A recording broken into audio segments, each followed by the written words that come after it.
Are you looking to invest in the Perth property market and want to use a local buyer's agent to help you secure your next investment? Mitch and Sam are the co-founders of SJR Property Group, a buyer's agency based in Perth that specialise in helping investors build property portfolios that outperform the market. Check out www.sjrpropertygroup.com.au to book in a free discovery call and chat with a local buyer's agent today. This is a Momentum Media production.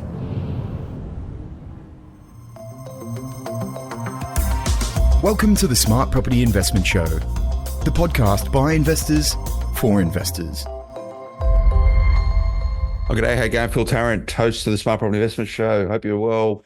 Recording after the Easter break. April's one of those funny months.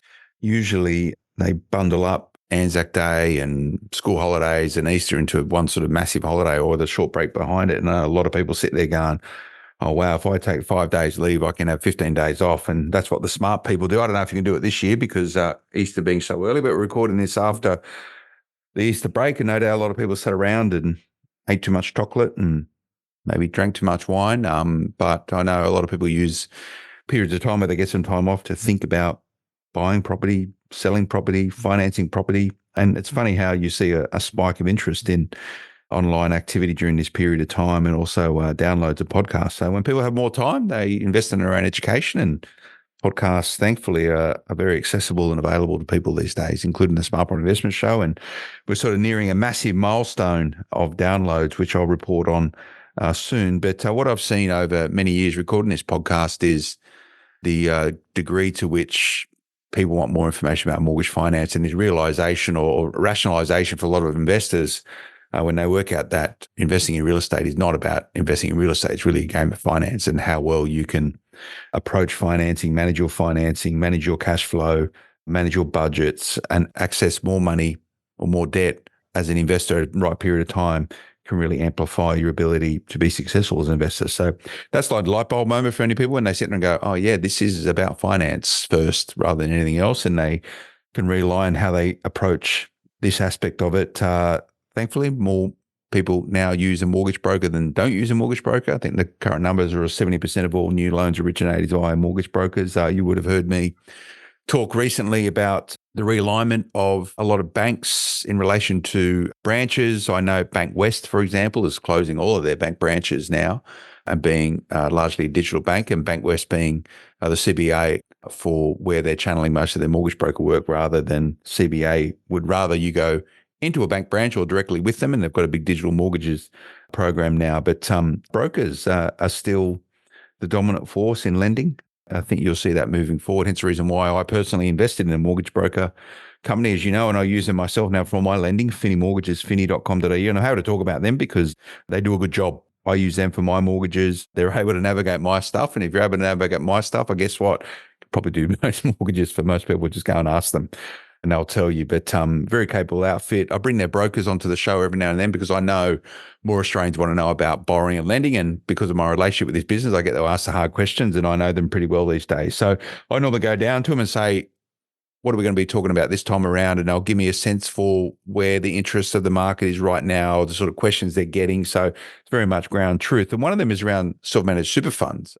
About 15 to 10 years ago, investing in property in your self-managed super fund was a big thing.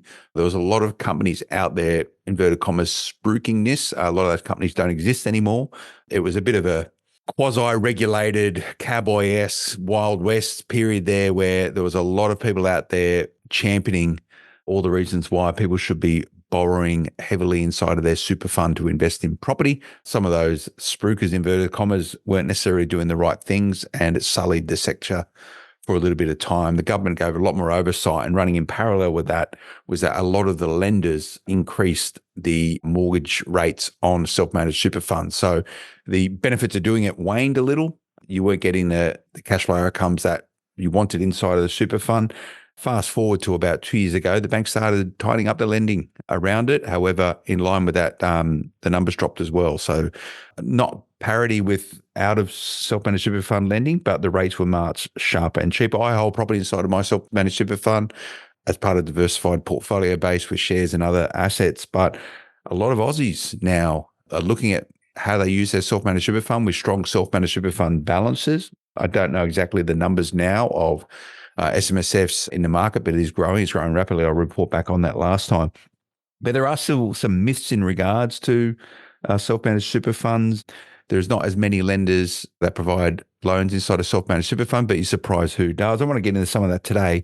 Julie Brennan is a broker from Finney Mortgages. She joins me in the studio to chat through self-managed super fund lending, maybe some debunking of the myths around it. And Julie, let's kick off with this sort of like catch-all understanding, universal understanding that you need more than 200 grand in self-managed super fund balance in order for it to be worthwhile setting up a self-managed super fund and then start investing in property. We're not here to give advice whether or not you should set up a self-managed super fund, but what sort of balances do you see with your client base? And welcome to the show. Hi, welcome. A lot of people sort of anything from 100, 120,000 onwards is I find, going to get people into the property market, depending on obviously the value of the property. They've got to take into account the fees to set up the fund. Obviously, you've got to set up the super fund. And then once someone purchases a property, there's setting up of the bare trust as well. So initially, there can be some fees to set up the fund. So you've got to make it worthwhile.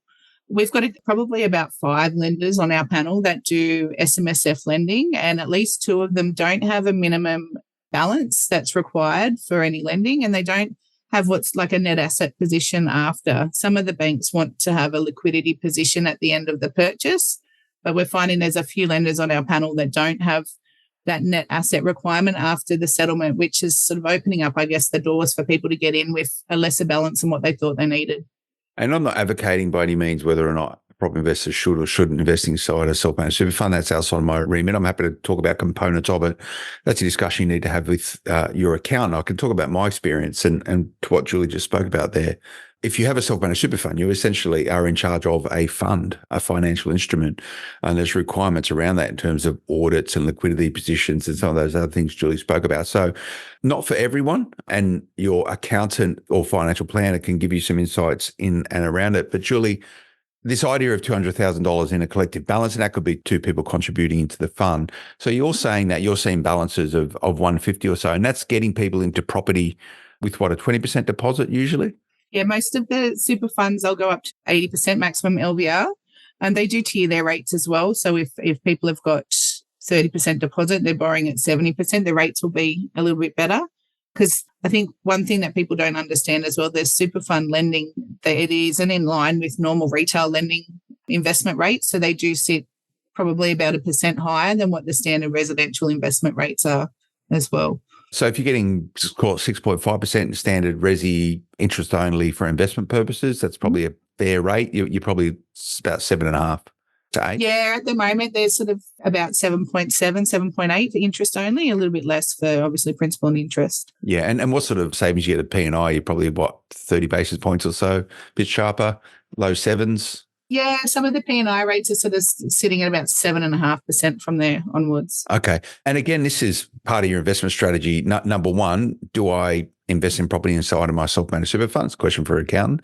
Question 2, and again, probably a question for an accountant, do I go P&I or interest only? So do I just service the debt, or do I have a long-term strategy in paying down the principal as well? And again, that's a question for an accountant, but you can have your own views on it. I pay P&I inside of my self-managed super fund, so I get the double whammy of reducing the principal amount, so my contributions help pay the debt off, but also you have the contributions that you make through your super guarantee. Can you give us a sense for how all that works, Julie? So you're getting rent, but you're also getting your contribution, and that collectively can help you service the loan connected with it? Yeah, so that's all that the banks look at when they're looking at your affordability within your super. They don't take into account any personal liabilities that you've already got. So if you've got a mortgage or you've got multiple investment properties in your own name, none of that's included in the debt borrowing servicing. So they look at just the super guarantee that goes in from your employer, the rent that's going to be on the property. And obviously, if you're making extra contributions as well, that can be factored in as long as they know that it's sustainable and it's going to continue as well. It gives some sense also to the complications of investing in super. Let's chat about that a little bit further, Julie. We'll just go to a quick break. Stay with us. Back in a moment. Are you looking to invest for a big return, but are unsure which suburb is up and coming and guaranteed to give you the most bang for your buck? Smart Property Investment and Pure Property Investment have unveiled the Fast 50 report for 2025, identifying the suburbs backed by research that are giving investors the highest returns. Don't make any investing decisions until you read the free report. Visit smartpropertyinvestment.com.au to download the report. Welcome back, Phil Tarrant from Smart Property Investment, chatting with Julie Brennan from Finney Mortgages. She's the broker over there. So before the break, we're probably using a lot of terms quite colloquially that we're quite familiar with, where a lot of people might be sitting there sort of scratching their head going, can you slow down? And I'm struggling to keep up a bit here. But what we're talking about, and one of the benefits of investing inside of a self-managed super fund, is that it's like a little bubble that lenders will view the investments inside a super fund within that bubble, and they won't take into considerations the investments that you have outside of it. So that's a benefit. There's also non-recourse borrowing as well, right? So if for whatever reason your super fund falls over, they can't come after, from what I understand, your own personal assets outside of super fund. So that's a benefit as well. So all of these things tick a lot of boxes for investors, Julie, to actually get into investing in property inside of the self-managed super fund. Yes, correct. So as I said, they look at it just at what the fund owes. So if the fund has another property already owned in that super fund, then obviously that debt needs to be taken into account for servicing, but obviously the rent on that property will be included. But they don't look at any outside debt. So anything in your personal name is completely excluded. And also they don't consider any outside income other than the super guarantee of the contributions that will go into the super fund as part of any serviceability requirements. That's correct? Yep, correct. So it's just the servicing is worked out just on what your employer contribution is, plus the rental of the property that's going to be in the super fund. And obviously some people do an extra salary sacrifice into super, so that can be included as well. They just need to show that that's going to be ongoing and they can afford that. Again, a lot of questions for your accountant, but the maximum contributions this financial year, Julie, is it 55,000 as a couple by memory? Is that correct? Yes. Yeah, and it's going up next. So it keeps going up every financial year of how much you can put into your super. So this will be your contributions paid by your employer, which is based at 11.5%, I think, at the moment of income. Is that right? 11 or 11? 11, sorry. It's 11.5 next financial year. So that'll be a certain amount. Then you can top up to that maximum amount, which is 27.5 per person. And that's, most people will tell you that's really productive from a taxation point of view. It's very incentivized way in which you can bump up your super contributions. Then you can lift it up again from there. One of the biggest issues we have is that super it's quite politicized, superannuation. You have your big superannuation funds, whether they're retail or industry funds. These are big conglomerates that have a lot of assets under management. And often a lot of these industry funds are unionized and they're very protective about these monies and how it's deployed. So they'll deploy money inside of retail and industry funds into whatever the investment strategy is. They might be building office towers or airports or whatever to give a return to their members. They don't want people starting their own super funds. They would rather Australian workers keep their money inside of retail and industry funds. It's very politicized, and the lobbying clout of many of these super funds is considerable, particularly in the current government we have. It's very much aligned to the unionised movement, and unionised movement in many ways are connected in with super funds. Now, that's just the structure of things.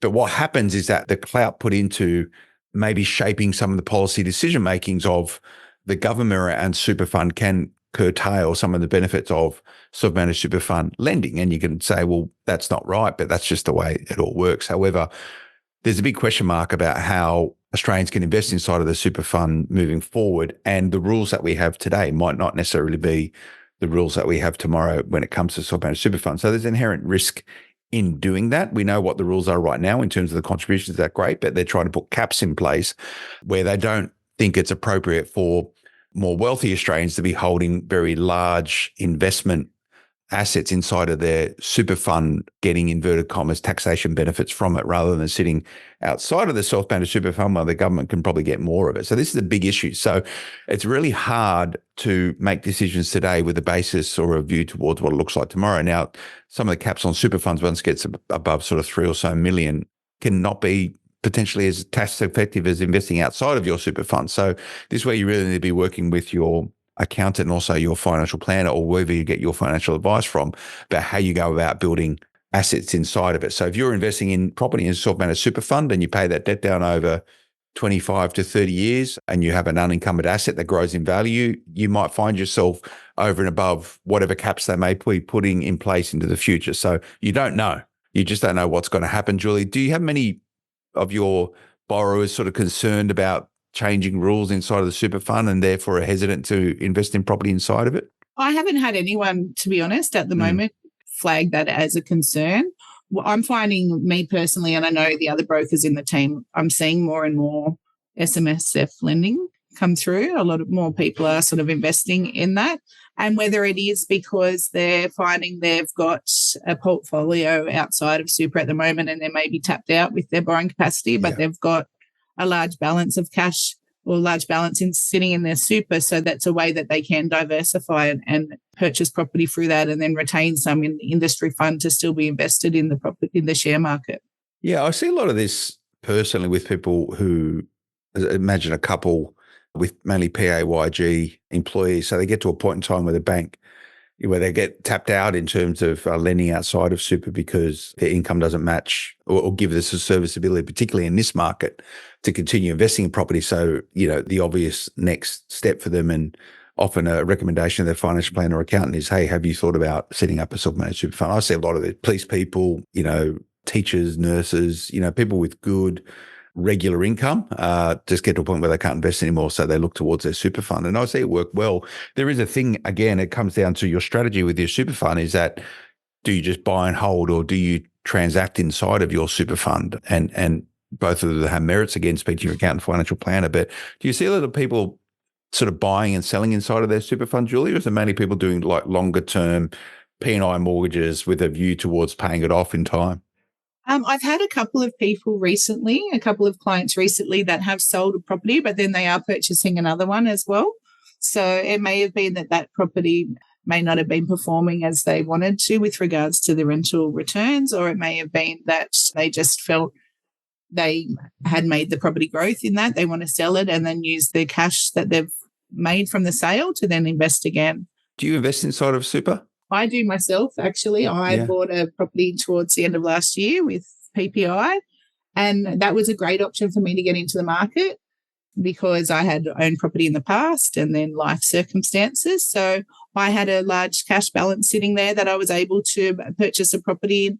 And the way that the current investment is set up, my super guarantee from work isn't even really being touched to pay down the loan. The rent is covering the repayments, which is you're building up cash balance inside of your super fund because the rent largely covers the cost to hold the property. Yeah. So with the cash balance that I had left over, plus with the employer contribution, that's building up my balance again. So hopefully in another year or two, I should have the property growth on the existing, but also I should have enough of a cash balance to be able to purchase again in there because the rent at the moment's covering it. Yeah. That's it's really a good way for me to get in. And I've still got some left in my, industry super is still there. That's ticking away, doing its thing in the share market, but most of it has now moved into the self-managed super into property.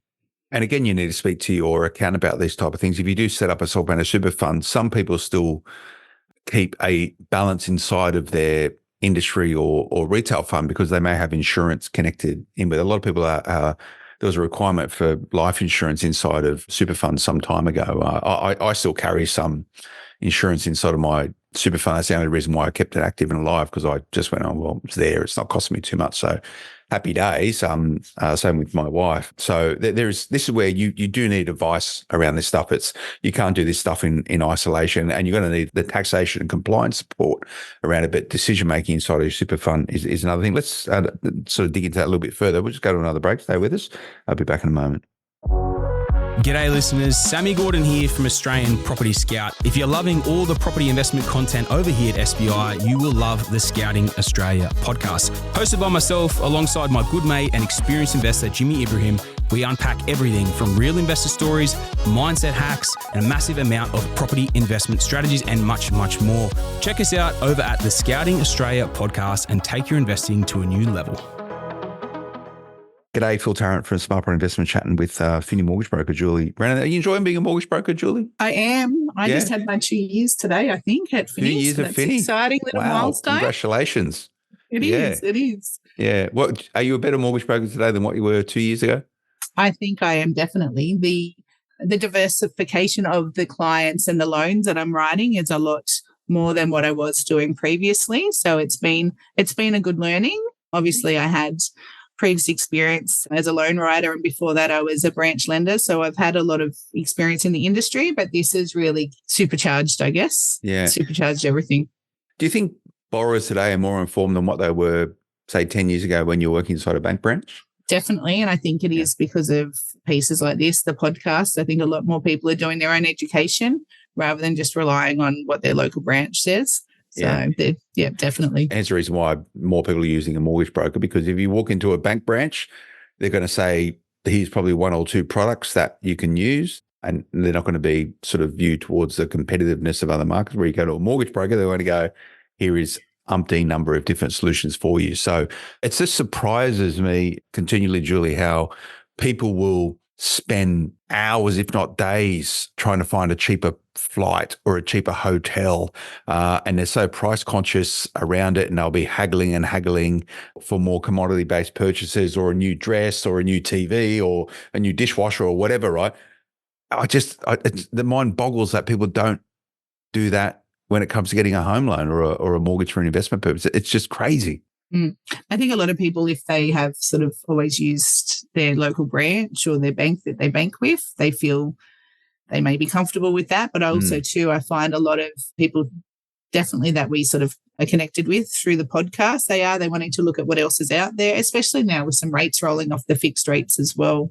You know, people that locked them in a couple of years ago, they're all starting to mature and come off these low fixed rates. So it's time for them to look around and see whether their current bank is the best option. Yeah, and I've been chatting about this sort of outside of super fund lending, but you know, as you get this sort of cascading or a volume of now commentary around when interest rates are going to start dropping, not all banks are going to be quick to pass on interest rate cuts. So there's going to be an inflection point, I think, for a lot of borrowers, whether it's owner-occupier or investors, where the bank that they're with today might not necessarily be the bank that they move forward with when interest rates start dropping. So I'd be thinking about already getting set for potentially speaking to your mortgage broker, and the guys and girls at Finney are happy to speak to you around getting set for refinancing. And the best time to do it is before you need to do it. So start thinking about that now. But getting back to self-managed super fund lending quickly, well, what sort of lenders do SMSFs? Because, and you said the disparity now between a non-SMSF loan and an SMSF loan is about a percentage point. The gap got up to about 3 to 4% for a period of time, didn't it? Yeah, it did. They're sitting probably about, for interest only, about 1.1, 1.2 higher. When I started doing SMSF lending, maybe 5 years ago, the major banks such as St. George were offering it. None of the majors do now. So we're finding it's banks such as La Trobe, Pepper, Blue Bay Home Loans, the sort of non-bank lenders that are offering the lending in the SMSF space. Yeah. And I can see why they do it. There's a higher interest rate they can charge. And a lot of these non-bank lenders have been under pressure, competitive pressure against the major banks and second-tier banks in sort of standard resi lending. So, you know, they want to deploy their dough where it's going to get the best return. And if there's less competition inside of self-managed super fund lending, well, that makes sense for them to actually focus on that area, and you're going to be able to charge slightly higher interest rates as well. So like I said, that competitive. I remember when St. George everyone went to St. George for self-managed super fund stuff. It's good to see there's more choice coming into the market. Do you think there'll be additional choice moving forward as more Australians sort of choose property investment as part of their SMSF? I think so, definitely. Like even recently, Pepper Money have come on board with their SMSF lending space. So I think as there is more demand for people looking at that as an alternative for investing, there may be some more non-bank or, you know, second tier or non-bank lenders that come into the market and offer that as a solution as well. Yeah, I think I have liberty for some commercial borrowing inside of my super fund. They like that sort of stuff. But when it comes to asset size, you know, liquidity type positions after settlement, a lot of these lenders probably aren't as stringent as maybe some of the larger lenders around those type of requirements. How small can you go buying real estate? Will they finance any sort of real estate, or it's still going to be they would have postcode restrictions and all this sort of stuff? Yeah, they still have postcode restrictions and obviously property type restrictions, just the same as they would in outside of super fund.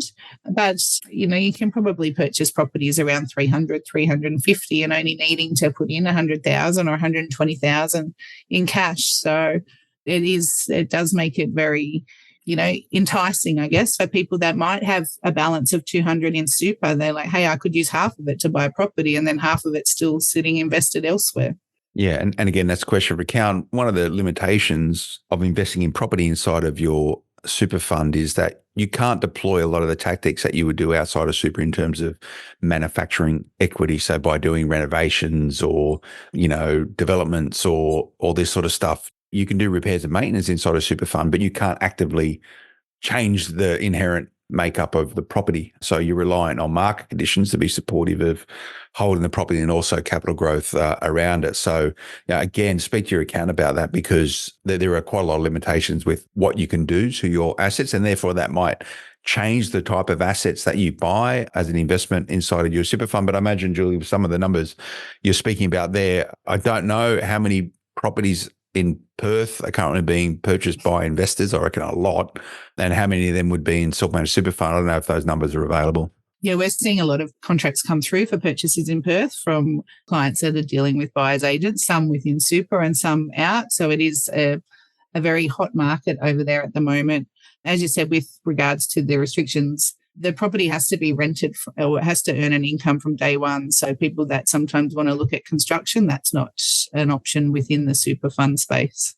There you have it. If this is if you're sitting there in your retail or industry fund and you're thinking that money could be deployed better, and tell you my experience, I remember I had a number of years where my return in my retail fund was 0.something%. And I was sitting there just going, you know what, I can do a better job than this just by putting it into property. And I even today, have a share portfolio inside of my super fund. I sit there and just go, I don't even know why I am even diversifying like this, because the return I'm getting in my shares is, I should have deployed that in a property, which is what I know, but I'm going to stick with it because that's the sort of guy that I am. But if you want to take control of how your superannuation dough is allocated, self-managed super fund might be the right way. I would recommend you got to start with the discussion with your accountant or financial planner before you probably start thinking about your borrowing capacity. But those two things can happen in alignment. But pick up the phone and speak to your accountant, see whether or not, ask for the pros and cons of investing inside a super and property specifically, and whether or not that's the right thing to do. And then there'll be all the steps around it. Then you can probably, is it best to engage you guys once the fund is set up and you've got everything rolled over into the fund, Julie? Yeah, we can have initial discussions and sort of give you a guide of how much you can borrow, what the purchase price would be like before you set a fund up. Okay. Most of the banks will need at least the super fund set up to start to arrange the finance and a pre-approval. Yeah. So the everything else can come later, but most of them will want at least the SMSF set up to then start the finance process. Yeah, and there's when you set up a super fund, there's sort of three connected companies with it, but then when you start investing inside of property, you have a bare trust connected to every property by memory. Is that right, Julie? Yeah. So you'll have normally a trustee company of the super fund. And then once you buy the property, you'll have that's purchased under a bare trust, and there'll be a trustee company of that as well. Yeah. So there is a lot of paperwork and a lot of signatures to go through. So, yep. But, I must admit, managing property inside of my super fund is so much easier than outside of super. It's just, it's you get the double whammy of contributions and also rent, which is good. Yep. But again, speak to the crew over at finny.com.au is the best place to get in touch with you and the team, Julie. That's it. Okay, finni.com.au. They'll be more than happy to have a chat with you around kicking off investing in a self-managed super fund, or if you currently have property inside of your self-managed super fund, you're thinking about what's next. You can refinance inside of your super fund and use that money to stay inside of the super fund to deploy it into. Okay, do many people do that stuff, Julie? Yeah, I've just done one recently that I refinanced a client's loan inside the super because the rate that they were on was extremely high with one of the lenders. So we were able to refinance that to another bank that had a lower rate. there has to be a benefit there. If it's going to cost X amount in fees to do it, then there has to be, obviously, because it is sort of regulations within the super, it's got to make sense that it's going to be worthwhile for the super fund to refinance.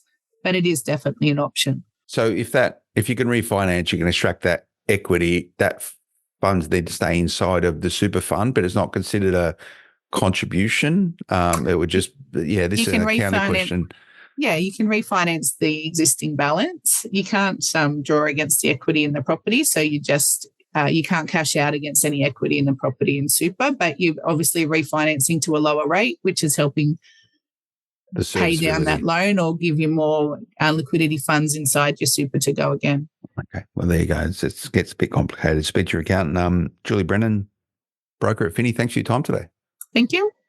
Nice one.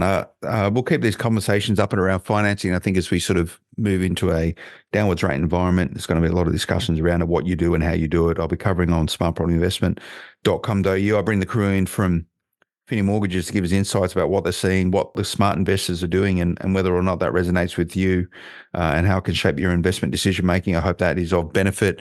Remember to check out smartpropertyinvestment.com.au. Our Fast 50 report is still in market. Go and check it out. Where to put your money today for the best capital growth in 2025. It's flying off the shelves. It's free to download. Just go to smartpropertyinvestment.com.au, a C button, click on it, and enjoy Smart Property HQ, where you find us on all social media channels, Smart Property Investment on Instagram. We'll see you again next time. Until then, bye-bye. The information featured in this podcast is general in nature and does not take into consideration your financial situation or individual needs and should not be relied upon. Before making any investment, insurance, tax, property, or financial planning decision, you should consult a licensed professional who can advise whether your decision is appropriate for you. Guests appearing on this podcast may have a commercial relationship with the companies mentioned. Feeling trapped by rising interest payments? Escape from mortgage prison with expert refinancing assistance from Finney. We have helped hundreds of borrowers break free from higher loan repayments by finding a more suitable loan. Our expert team can quickly assess your situation, and if there's a better lender available, we'll find it fast. Don't delay. Call today. Speak to a Finney mortgage specialist on 02 8866 2444 or visit our website at www.finney.com.au.